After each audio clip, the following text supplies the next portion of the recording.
Salah satu hal penting dalam menyelesaikan program linear adalah menyusun model matematika. Model matematika merupakan sistem persamaan atau pertidaksamaan. Nah, di sini sistem persamaan kita coret. Jadi di sini tidak akan kita bahas lagi. Nah, sekarang kita masuk ke pertidaksamaan linear yang diambil dari suatu soal cerita. Jadi, sistem pertidaksamaan ini kita dapat dari hasil menerjemahkan soal program linear ke dalam model matematika. Jadi, model matematika itu terdiri dari dua bagian. Bagian yang pertama itu disebut sebagai fungsi kendala nanti, terus bagian kedua nanti disebut oleh itu fungsi objektif. Nah, fungsi objektif inilah yang akan kita pakai untuk menentukan keuntungan maksimum atau keuntungan minimumnya nanti, atau menentukan nilai optimum dari sebuah soal program linear. Jadi, seperti yang dibilang kemarin, bahwa program linear itu selalu memiliki tujuan. Nah, nilai fungsi objektif inilah yang akan menjadi tujuan dari soal itu kita bahas. Oke ya? Oke, lanjut. Untuk lebih paham lagi, kita masuk ke contoh soal. Nah, di sini ada soal sudah sangat panjang ini ya. Jadi kamu ini sebelum kamu mengerjakannya, soal ini harus kita baca dulu, kita pahami dulu dengan seksama. Apa maksud dari soal ini? Jangan kita pengen terburu-buru membahasnya, tapi kita nggak mengerti apapun dalam soal ini. Nah, misalkan pada kali ini kita sudah membaca ini, kamu harus membaca soal ini dulu pertama. Yang pertama kali yang akan kita lakukan adalah setelah membaca soal ini, kita kumpulkan semua informasi yang ada. Nah, informasi yang pertama adalah mendapatkan 10 hektar tanah yang ditanam padi dan jagung dan palawija lain. 10 hektar tanah yang akan ditanami padi dan jagung. Saya bikin sini karena apa? Karena nanti di sini dikatakan bahwa palawija itu tidak ditanam lagi. Ini informasi yang pertama. Jadi kita meringkas dulu pertama. Kemudian ditanami jagung sedangkan palawija lain ternyata tidak menguntungkan untuk suatu tanaman. Jadi tidak ditanam lagi. Tenaga yang tersedia hanya 1.550 jam per orang. Nah, itu dikatakan lagi tenaga yang tersedia itu 1.550 per jam. Kita kumpulkan semua informasinya. Kemudian ada lagi katanya bahwa pupuk yang tersedia itu tidak lebih dari 460 kg. Nah, itu informasinya. Lanjut, sedangkan air dan sumber daya lainnya cukup tersedia.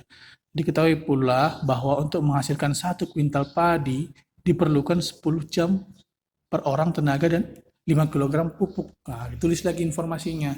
1 kuintal padi diperlukan 10 jam per orang tenaga dan 5 kg pupuk. Itu informasi yang berikutnya. Kemudian, ini dia. 1 kuintal jagung diperlukan 8 jam orang tenaga 3 kg pupuk. Kita simpan informasinya dulu lagi. Nah, kemudian kondisi tanah memungkinkan hanya menghasilkan 50 kuintal padi per hektar. 50 kuintal padi per hektar atau 20 kuintal jagung per hektar. Dan ya, bukan atau ya, dan 20 kuintal jagung per hektar. Pendapatan petani dari 1 kuintal adalah, nah ini dia, pendapatan petani dari 1 kuintal padi adalah 40.000. Sementara dari 1 kuintal jagung itu 30.000. Dianggap bahwa semua hasil tanam selalu habis terjual. Masalah bagi petani adalah bagaimana rencana produksi maksimum mendapatkan pendapatan total. Artinya berapa hektar tanah harus ditanami padi dan berapa hektar tanah yang harus ditanami jagung. Nah, kita sudah mendapatkan informasi dari soal ini. Kita sudah meringkas. Berikutnya adalah kita masukkan ke model matematikanya. Nah, tadi ini informasinya, saya pindahkan ulang kembali. Kita masukkan ke dalam tabel. Agar lebih gampang, tidak terlalu sulit kita mencernanya, kita masukkan ke dalam tabel. Ada tanah 1, kita punya tabel tanah. Kemudian ada juga tabel pupuk atau tenaga, kemudian pupuk, terus tabel pendapatan. Inilah yang topik yang akan dibicarakan selalu, yang selalu dibicarakan dari tadi di soalnya. Kemudian objek yang dibicarakan adalah ada padi dan ada jagung. Oke. Kemudian 10 hektar tanah yang ditanam padi dan jagung. Oh, berarti tanahnya jumlah, nah ada satu kolom batas lagi. Berarti jumlah tanahnya itu hanya ada 10 hektar. Ya. Jumlah tanahnya hanya ada 10 hektar. Kemudian tenaga yang tersedia itu hanya 1.550, berarti jumlah atau batas tenaganya adalah 1.550 jam. Itu batas tenaganya. Kemudian ada lagi batas pupuknya terbatas tak lebih dari 460 kg. Oh, berarti itu batasnya pupuk. Nah, setelah itu tenaga 1 kuintal padi diperlukan 10 jam orang tenaga. 1 kuintal padi dibutuhkan 10 jam tenaga dan 5 kg pupuk 1 kuintal padi. Kemudian untuk 1 kuintal jagung diperlukan 8 jam tenaga dan 3 kg pupuk. Nah, sampai sini dulu. Paham ya? Kemudian informasi berikutnya adalah 50 kuintal padi per hektar. 50 kuintal padi per hektar, berarti kita harus cari 1 kuintalnya. Untuk mencari 1 kuintal dari 50 kuintal itu cukup kita bagi 1 dibagi dengan 50 kuintal, maka 1 kuintal padinya 0,02. Kemudian jagungnya juga seperti itu, maka dapatlah untuk 1 kuintal jagung itu 0,05. Nah, berikutnya adalah, informasi berikutnya adalah pendapatan. Nah, pendapatannya dari padi itu adalah 40.000, kemudian dari jagung itu adalah 30.000. Nah, ini dia semua informasi yang kita dapatkan setelah kita sederhanakan ke dalam sebuah tabel. Berikutnya adalah kita misalkan jika yang kita misalkan X dan Y itu adalah bagian ini, itu tidak akan mungkin ya, karena akan banyak variabel sih. Jadi yang biasanya yang kita misalkan itu adalah yang tidak memiliki batas. Yang tidak memiliki batas biasanya kita misalkan. Contohnya di sini padi kan tidak ada batasnya. Kemudian jagungnya pun tidak ada batasnya.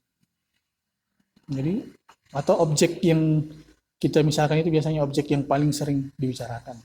Di sini yang kita misalkan adalah padi X, maka semua komponen yang ada di bawah padi ini kita misalkan X. Kemudian jagungnya kita misalkan Y, maka semua yang ada di bawah jagung ini misalkan adalah Y. Oke ya. Dari bentuk yang seperti ini sudah kelihatan sudah hampir mendekati sistem pertidaksamaan kan, tinggal mensubstitusikannya aja lagi kita. Nah, ini dia tabelnya tadi. Kemudian kita masukkan ke dalam model matematikanya. Maka yang model matematika pertama adalah 0,02x, kemudian tambah 0,5y. Nah, ini katanya tadi tidak lebih dari 10 hektar. Maka kalau tidak lebih dari 10 hektar lahannya, berarti lebih kecil atau sama dengan 10 hektar pertidaksamaan. Kemudian persamaan tenaga ada 10x, kemudian tambah 8y. Nah, tenaga pun tadi yang tersedia hanyalah 1.550 jam, berarti tidak boleh lebih dari 1.550 jam. Maka persamaan lah lebih kecil dari 1.550 jam. Kemudian pupuk pun seperti itu, 5x tambah 3y lebih kecil dari 460 kg. Nah, inilah yang ketiga ini inilah disebut sebagai fungsi kendala. Jadi yang 3 ini disebut oleh dia fungsi kendala, atau ini bahasa lainnya ini sistem pertidaksamaan. Kalau kita sangkut pautkan dengan judul pertama tadi, inilah sistem pertidaksamaannya. Kebetulan sistem pertidaksamaannya terdiri dari 3 persamaan ya, 3 pertidaksamaan. Kemudian yang ini sebagai apa? Pendapatan. pendapatan inilah yang tidak punya batas ini, yang tidak ada batasnya, biasanya ini kita gunakan menjadi fungsi objektifnya atau fungsi tujuannya. Inilah yang disebut dengan fungsi tujuannya. Oke ya. Nah, berikutnya kita gambar. Nah, untuk menggambarnya, masing-masing pertidaksamaan kita cari titik X dan Y-nya. Gimana cara mencari titik X-nya? Misalkan Y-nya 0, maka X-nya sama dengan 500. Sudah pastilah menjadi, kalau Y-nya 0, maka X-nya adalah 10 dibagi 0,02. Berapa? 500. Nah, jika X-nya 0, maka tinggal 10 dibagi 0,05, maka 200. Setelah itu kita gambar satu pertidaksamaan. X-nya 500, saya misalkan di sini. Nah, ukuran gambarnya ini pun, ukuran dari 0 ke 1, 0 ke sini, kita jangan sampai salah menggambar titiknya, karena akan sangat mempengaruhi hasil yang akan kita capai. Jadi di sini, untuk 2 titik, saya bikin itu adalah 100, 200, 300, 400, 500. Untuk 2 titik saya bikin skalanya 100. Oke ya, ini titik 500, kemudian di sini titik 200-nya. Setelah itu, kita hubungkan kedua titik ini menjadi sebuah garis yang linear. Itulah pertidaksamaan yang pertama. Nah, pertidaksamaan pertama ini lebih kecil dari 10. Kira-kira agar lebih kecil dari 10, ruas kiri ini, berarti X dan Y yang kita ambil ke arah atas dari garis ini atau ke arah bawah garis ini? Sudah pasti ke arah bawah garis ini. Kenapa? Karena nanti di sini ada X yang negatif dan Y yang negatif. Sudah pasti akan semakin kecil. Nah, dia kan minta agar semakin lebih kecil dari 10. Berarti daerah penyelesaiannya ada di bawah. Berarti ini bukan daerah penyelesaian, kita arsir. Kemarin Bapak bilang bahwa yang bukan daerah penyelesaian itulah yang akan kita arsir ya. Kemudian berikutnya adalah pertidaksamaan yang kedua. Kita cari juga titik koordinatnya. Kita misalkan Y-nya 0, maka X-nya adalah 1550 bagi 10, 155. Jika misalkan X-nya 0, maka 1550 bagi 8, 193,7. Setelah itu kita gambar titiknya, X-nya 155, kira-kira di sini 100, di sini 150, berarti kira-kira ada di sini. Kemudian Y-nya itu 193, kira di sini 100, 150, 193 kira-kira ada di sini. Setelah itu kita hubungkan kedua titik itu. Nah, setelah itu kita cari juga daerah penyelesaiannya lebih kecil dari 1550. Sudah pasti agar dia lebih kecil, X dan Y-nya harus ke arah yang negatif juga. Maka ini daerah penyelesaiannya pun ke bawah. Maka kita, yang bukan daerah penyelesaian, kita arsir. Yang bukan daerah penyelesaiannya kan di atas. Maka ini kita arsir. Nah, berikutnya adalah pertidaksamaan yang ketiga. Sama juga kita cari X-nya saat Y-nya 0, maka 460 bagi 5, 92. Kita cari Y-nya saat X-nya 0, maka 460 bagi 3, 153. Kita satukan titiknya, kira-kira 90, di sini 192, kira-kira ada di sini. Kemudian Y-nya pun 153 di sini, 150 kira-kira di sini. Kemudian kita hubungkan kedua titik itu. Lalu kita cari daerah penyelesaian dari garis yang pertama ini. Nah, garis yang pertama ini juga sama, lebih kecil. Oh, berarti daerah penyelesaiannya pun ke bawah. Maka ini kita arsir, yang bukan daerah penyelesaiannya kita arsir. Nah, ini. Oh, berarti daerah penyelesaian dari pertidaksamaan ini ada di mana? Sudah pasti daerah yang tidak diarsir, ada di daerah ini. Nah, daerah sinilah yang menjadi daerah himpunan penyelesaiannya. Kemudian, fungsi objektifnya gunanya apa? Fungsi objektif itu, itulah yang akan kita gunakan untuk menentukan keuntungan maksimum atau keuntungan minimum yang diminta soal. Jadi misalkan, fungsinya adalah fxy sama dengan 40x tambah 30y tadi. Nah, X dan Y ini kita isi dengan titik pojok dari gambar ini, dari daerah himpunan penyelesaiannya. Nanti yang merupakan titik pojok itu adalah titik-titik yang berada di sekitar daerah himpunan penyelesaian, yang paling dekat dengan daerah himpunan penyelesaian. Jadi titik pojok itu adalah daerah titik yang paling dekat dengan daerah himpunan penyelesaian. Sebenarnya di sini ada banyak titik. Titik yang pertama ada di sini, ada di sini, ada di sini, ada di sini. Nah, yang diminta adalah daerah yang paling dekat dengan daerah himpunan penyelesaian. Oh, berarti yang pertama itu daerah